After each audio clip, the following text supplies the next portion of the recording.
a long period of time. And just we know that essentially the biggest predictor of marathon time is weekly volume. So if you run more miles, on the whole, you'll run a faster marathon, essentially. Right. So those runs are there to help you build that volume, but without it all being high intensity work that is harder to recover from and will impact other sessions and things like that. Yeah.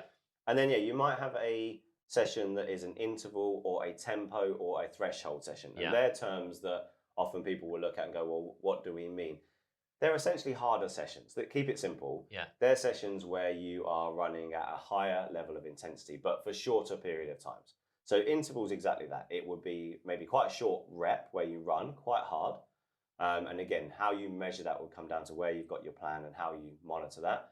But then you'll take a proper break. So you might stand and rest, or you might walk for a couple of minutes. So a classic session might be 5 reps of a mile. You do a mile effort at faster than marathon pace. So you're getting your body used to going a bit quicker, but then you take a proper recovery of maybe a 2-minute walk. So intervals are generally quicker, but with a rest period, quicker than marathon pace, but with a rest period. Exactly that. Okay. Tempo and threshold are essentially the same thing, and the terms get used interchangeably. And there's a lot of science you could go into, but essentially think of it, you're at a point where your body is going beyond where it's comfortable and it's moderately hard. We use these things called lactate thresholds and that. We can save that for another day to talk about. But essentially it's sort of moderately hard. But one way to think of it is your pace is a pace you could probably sustain for a maximum of an hour. Right. Okay. So it's not as hard as those intervals, but it is hard, significantly harder than your slow, easy runs, basically. And again, you might do threshold sessions tend to be shorter blocks. So again, it might be 4 blocks of 8 minutes. And tempo sessions tend to be prescribed as longer sustained efforts. So it might be a 5-mile sustained effort that you're doing at a pace that you could continue on for the hour if you had to. And the whole idea of those sessions is to essentially improve your body's energetics, how it gets energy from various sources within the body. Basically. So basically talking about aerobic, using oxygen, and then going into more anaerobic type. Yeah, exactly that. And it's always a sliding scale. You're always using both, but the long, slow runs should be really primarily aerobic, like 90% plus aerobic and just a little bit of anaerobic without oxygen. Yeah.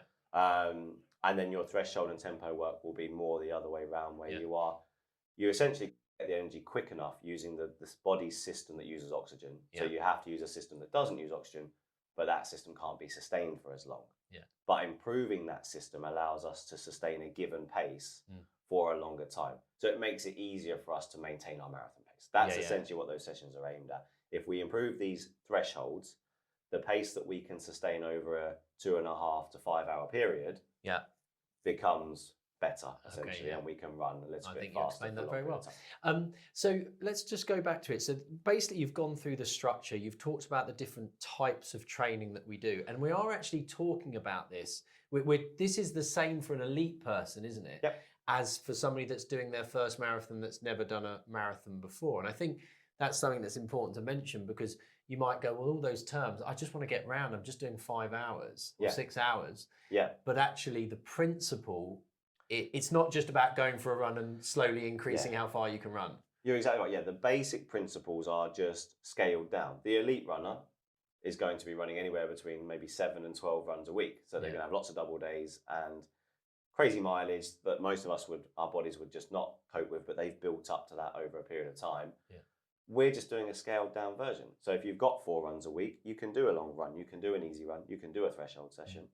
And then your 4th session can be optional. You might do another easy run because your body sort of is only really coping with 1 hard session a week. And that's at a novice level, absolutely, probably is enough, to be honest. Yeah. And if you go year after year back to the marathon and you want to get a bit faster and a bit faster, you'll essentially work gradually a bit more and more like the elites work. You'll maybe try and increase your frequency a bit. Yeah. Because your frequency goes up, you can now do 2 sessions a week that are of higher intensity. Sure. And because you've been running for longer and hopefully running injury-free, your body as a whole can tolerate more demands of higher volumes of running and more frequent running. And it's a very gradual, fulfilling process if you stick with it over a period of time. Yeah.